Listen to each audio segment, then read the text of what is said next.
بابو جی اللہ کے نام پر 1 روپیہ دے دو، اللہ آپ کی عمر دراز کرے، اللہ آپ کے کاروبار میں برکت ڈالے۔ سیٹھ کامران کی کار کے قریب ایک کم سن معصوم سا بچہ آواز لگا رہا تھا، جو کہ ہر آنے والے کی توجہ کا مرکز بنا ہوا تھا، مگر وہ لڑکا بغیر کسی پرواہ کے لوگوں سے بے خبر ہو کر بھیک مانگ رہا تھا۔ جب اس نے سیٹھ کامران کی کار کے قریب جا کر آہستہ سے کار کے شیشے پر ہاتھ مار کر بھیک مانگی تو سیٹھ کامران نے کار کا شیشہ نیچے کر کے چھوٹے سے معصوم لڑکے کا جائزہ لیا، جو کہ امید بھری نظروں سے سیٹھ کامران کی طرف دیکھ رہا تھا۔ سیٹھ کامران نے جلدی سے اپنی جیب سے 50 کا نوٹ نکالا اور اس لڑکے کے ہاتھ پر رکھتے ہوئے پوچھا، بیٹا آپ کا نام کیا ہے؟ گڈو، لڑکے نے جلدی سے جواب دیا۔ آپ کے ابو کیا کام کرتے ہیں؟ سیٹھ کامران نے دوسرا سوال کیا۔ جی وہ اللہ میاں کے پاس چلے گئے ہیں۔ یہ کہتے ہی معصوم لڑکے کے چہرے پر آنسو ٹپ ٹپ گرتے گئے۔ اوہ سوری بیٹا، شاید میں نے آپ سے غلط بات کہہ دی، سیٹھ کامران نے کہا۔ نہیں بابو جی، اس میں غلط بات کون سی ہے؟ ہر ایک نے اللہ تعالیٰ کے پاس جانا ہے، یہ زندگی اسی کی دی ہوئی ہے، جب چاہے ہم سے لے سکتا ہے۔ معصوم لڑکا بڑے جوشیلے انداز سے سیٹھ کامران کی بات کا جواب دے رہا تھا۔ سیٹھ کامران کو لگا کہ یہ لڑکا سلجھا ہوا ہے اور اس کی تربیت اس کے والدین نے بڑی اچھی کی ہوگی۔ اچھا بیٹا، کل اسی جگہ دوبارہ ملاقات ہوگی، ضرور آنا، میں کل دوپہر کو تمہارا انتظار کروں گا۔ یہ کہہ کر سیٹھ کامران نے گاڑی آگے بڑھا دی۔ سیٹھ کامران ایک بڑی کمپنی کے مالک تھے، ان کا کاروبار خوب پھیلا ہوا تھا، اللہ نے ہر چیز عطا کی تھی، اگر نہ کی تھی تو صرف اولاد کی۔ سیٹھ کامران کا ایک بیٹا تھا جو تقریباً 1 سال کا ہی تھا کہ اچانک ان کے گھر ایک دن ڈاکو آ گئے تھے۔ سیٹھ کامران گھر پر نہیں تھے، وہ ضروری میٹنگ میں گئے ہوئے تھے۔ ان کی بیوی گھر میں اکیلی تھی اور ان کا ننھا منا بچہ اپنی ماں کے پاس کھیل رہا تھا۔ جب گھر میں ڈاکو آئے تو انہوں نے لوٹ مار کے علاوہ سیٹھ کامران کے بیٹے کو بھی اپنے ساتھ لے گئے۔ سیٹھ کامران کی بیوی بیچاری روتی رہی، خدا کے لیے میرے بیٹے کو چھوڑ دو۔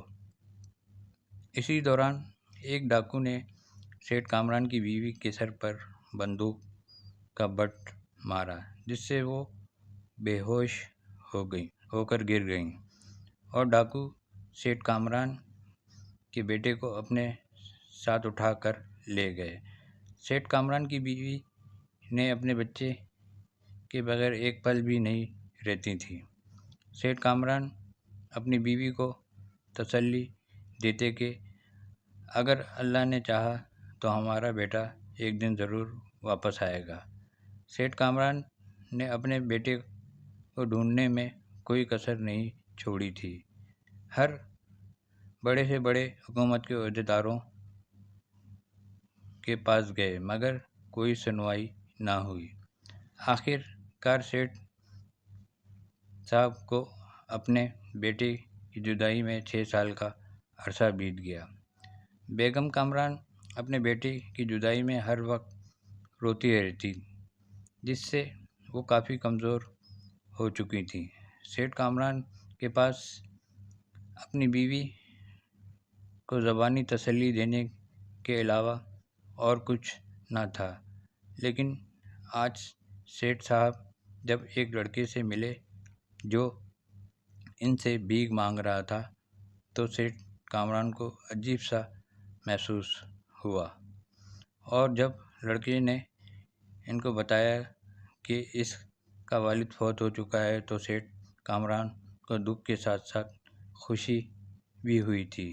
خوشی اس لیے ہوئی تھی کہ وہ چاہتے تھے کہ میں اس لڑکے کو اپنا بیٹا بنا لوں، لیکن وہ یہ بات لڑکے سے جلدی میں نہ کہہ سکے، اس لیے انہوں نے لڑکے کو آنے والے کل کا ٹائم دیا تھا جس میں انہوں نے لڑکے سے دوبارہ ملاقات کرنی تھی۔ سیٹھ کامران نے گھر آ کر اپنی بیوی کو ساری بات بتائی، اور جب یہ بتایا کہ ہو سکتا ہے ہم اس لڑکے کو اپنا بیٹا بنا لیں تو ان کی بیوی کو کی خوشی کا کوئی ٹھکانہ نہ تھا۔ سیٹھ کامران نے جلدی سے کار نکالی اور لڑکے کی منزل کی طرف روانہ ہو گئے۔ جب سیٹھ کامران اپنی مقررہ جگہ پر پہنچے تو لڑکے کو اپنے سے پہلے موجود پایا۔ لڑکے نے دیکھتے ہی سیٹھ کامران کو سلام کیا۔ سیٹھ کامران نے خوشی سے سلام کا جواب دیا۔ پھر سیٹھ کامران نے لڑکے کو قریبی ہوٹل میں لے گئے، جہاں بیٹھ کر انہوں نے کھانا کھایا۔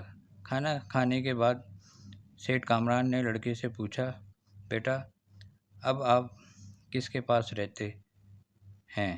جی میں یہاں سے تقریباً 2 کلومیٹر دور ایک جھونپڑی میں رہتا ہوں، وہاں میرے چاچا چھیدو ہیں، ان کے پاس رہتا ہوں۔ چونکہ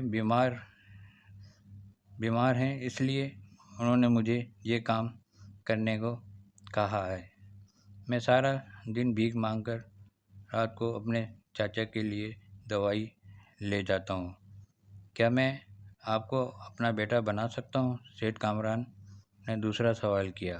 لڑکا تھوڑی دیر خاموش رہا، پھر بولا کہ اگر چاچا چھیدو اجازت دے دیں جب۔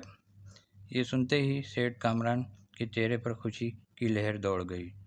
اب وہ جلدی سے لڑکے کو ساتھ لے کر جھونپڑی کی طرف روانہ ہوئے۔ جھونپڑی کے اندر ایک بوڑھا چارپائی پر لیٹا کرا رہا تھا۔ اس نے لڑکے کو دیکھتے ہی کہا، اوئے میرے پیارے گڈو، کیا دوائی لے آئے ہو؟ اور یہ تمہارے ساتھ بابو کون ہے؟ بوڑھے نے لڑکے سے سوال کیا۔ جی یہ مجھے اپنا بیٹا بنانا چاہتے ہیں اور آپ سے اجازت لینے آئے ہیں، لڑکے نے معصومیت سے جواب دیا۔ اوئے گڈو، یہ تو کیا کہہ رہا ہے؟ یہ کہتے ہی بوڑھا ایک دم چارپائی سے ایسے اٹھا جیسے جوان آدمی ہو، بیمار بھی نہ ہوا ہو۔ بابو جی آپ کیا کہنا چاہتے ہیں مجھے بتائیں۔ بوڑھے آدمی نے سیٹھ کامران سے اٹھتے ہی سوال کیا۔ میں چاہتا ہوں کہ اگر آپ اجازت دیں تو میں اس بچے کو اپنا بیٹا بنا لوں۔ آپ نے ٹھیک کہا بابو جی، اس معصوم پر واقعی مجھے اتنا ظلم نہیں کرنا چاہیے تھا، یہ میں نے بہت غلط کیا، اس کو بھیک پر لگا دیا۔ بابو جی آپ اس کو اپنا بیٹا بنا سکتے ہیں، مگر ایک بات سننے کے بعد۔ جی سنائیے سیٹھ کامران نے کہا۔ یہ میرا بھتیجا نہیں ہے اور نہ ہی اس کا یہاں کوئی ہے۔ آج سے تقریباً 6 سال پہلے کی بات ہے کہ میرا بیٹا جو مشہور ڈاکو تھا، ایک دن وہ کسی سیٹھ کامران کے گھر میں ڈاکہ ڈالنے اپنے ساتھیوں کے ساتھ گیا اور کئی نقدی چیزوں کے ساتھ اس بچے کو بھی اٹھا لایا، لیکن بدقسمتی تھی کہ میرا بیٹا اسی دن پولیس مقابلے میں مارا گیا اور یہ بچہ میرے پاس اکیلا رہ گیا۔ میں نے پہلے ہی چاہا تھا کہ کوئی نیک دل انسان آئے اور اس بچے کو اپنے ساتھ لے جائے۔ اللہ تعالیٰ نے آپ جیسا نیک دل آدمی بھیج دیا۔ اللہ آپ اب آپ اس لڑکے کو اپنے ساتھ لے جا سکتے ہیں۔ سیٹھ کامران کی آنکھوں سے آنسو روان تھے۔ انہوں نے آنسو صاف کرتے ہوئے بوڑھے سے کہا، آپ کو پتہ ہے اس بچے کا باپ کون ہے؟ نہیں، بوڑھے نے جواب دیا۔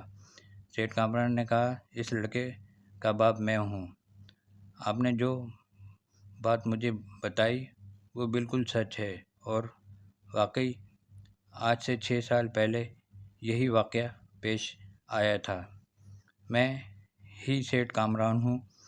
یہ سنتے ہی لڑکا سیٹھ کامران کی طرف لپکا، اور سیٹھ کامران نے بھی والہانہ انداز میں اسے خود سے لپٹا لیا، اور وہ یہ دونوں راز قطار رونے لگے۔ بوڑھے کی آنکھوں میں آنسو لبریز تھے۔ کچھ دیر بعد گڈو نے کہا، لیکن چاچا، آپ نے کہا تھا کہ تمہارا باپ اس دنیا میں سے جا چکا ہے۔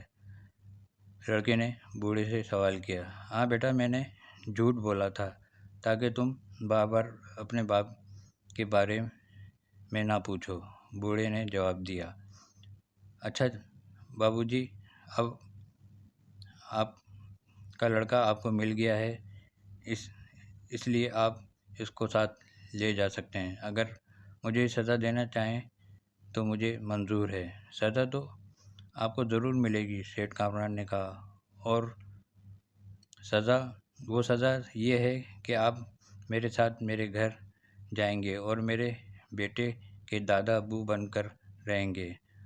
آپ کا بیٹا تو برا تھا، لیکن اللہ نے آپ کو ایک اچھا بیٹا بھی عطا کر دیا ہے۔ یہ کہتے ہوئے سیٹھ کامران نے بوڑھے کو بھی گلے لگا لیا۔ وہ بوڑھے اور اپنے بیٹے کو لے کر اپنے گھر گئے۔ بیگم کامران نے جب اپنے بیٹے کو دیکھا تو بہت خوش ہوئیں۔